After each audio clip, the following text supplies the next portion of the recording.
Nicolas Bouzou maintenant. En 2021, l'économie française a créé 650 000 emplois. Alors il faut remonter à l'année 2000 pour retrouver un tel chiffre. C'est vraiment un exploit? Oui, déjà écoutez, ce qu'on peut remarquer quand même, c'est que c'est super. 300 000 emplois salariés dans le secteur privé, ce sont des équivalents temps plein, de plus que fin 2019. Performance remarquable. Alors quand on regarde les chiffres attentivement, il y a beaucoup d'intérim, mais c'est normal, c'est toujours comme ça en période de reprise.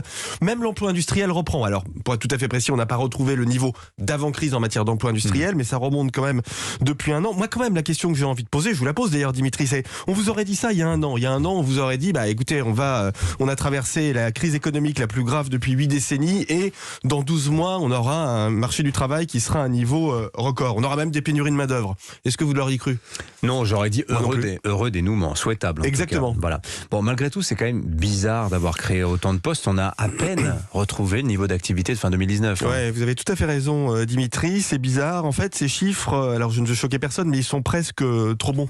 Ce que je veux dire par là, c'est que l'emploi va plus vite que l'activité économique. Alors techniquement, ça veut dire quelque chose qui est très important. Ça veut dire que la productivité des emplois diminue et qu'elle est basse. En fait, les entreprises créent énormément d'emplois par rapport à leur activité.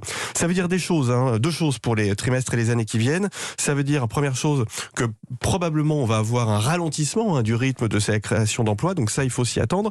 Mais deuxième chose, ça veut dire aussi sans doute que ces emplois créés sont pas très bien payés. Et ça peut être un souci pour le pouvoir d'achat. C'est la raison pour laquelle d'ailleurs on peut penser, et ça commence à être le cas, que le pouvoir d'achat va devenir le sujet économique et social numéro 1 avant même la crainte du chômage. Alors dans le journal du dimanche hier, vous étiez interviewé, il y avait aussi un entretien avec Agnès Verdier-Molinier qui exprime ses doutes sur les chiffres du chômage. Elle dit que le halo du chômage reste élevé. Alors elle a tout à fait raison. Le halo du chômage, vous savez, ce sont les personnes sans emploi qui ne sont pas disponibles ou qui ne cherchent pas véritablement un emploi. Donc alors, elles sont pas comptabilisées. Voilà, exactement. Elle a raison, Agnès. Le halo du chômage, ça représente à peu près 1,9 million de personnes. Mais ce qu'il faut dire pour être tout à fait complet, ce sont les chiffres de l'INSEE, c'est que ce halo, il baisse très vite.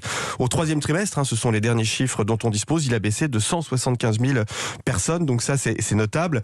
On a un problème sur le marché du travail qui est celui des personnes les moins qualifiées, notamment qui n'ont pas eu la chance d'avoir une bonne qualification, une bonne formation initiale. Là, on a un taux d'activité qui est incroyablement faible. Ça devrait être ça, en fait, la priorité pour le prochain quinquennat, y compris la priorité économique d'ailleurs, c'est l'éducation et la formation. Mais enfin bon, globalement quand même, moi j'ai envie de vous dire, on a fait depuis 15 ans de très bonnes réformes sur le marché du travail, on l'a rendu plus flexible, ça marche, le marché du travail est incroyablement dynamique après une crise incroyablement grave.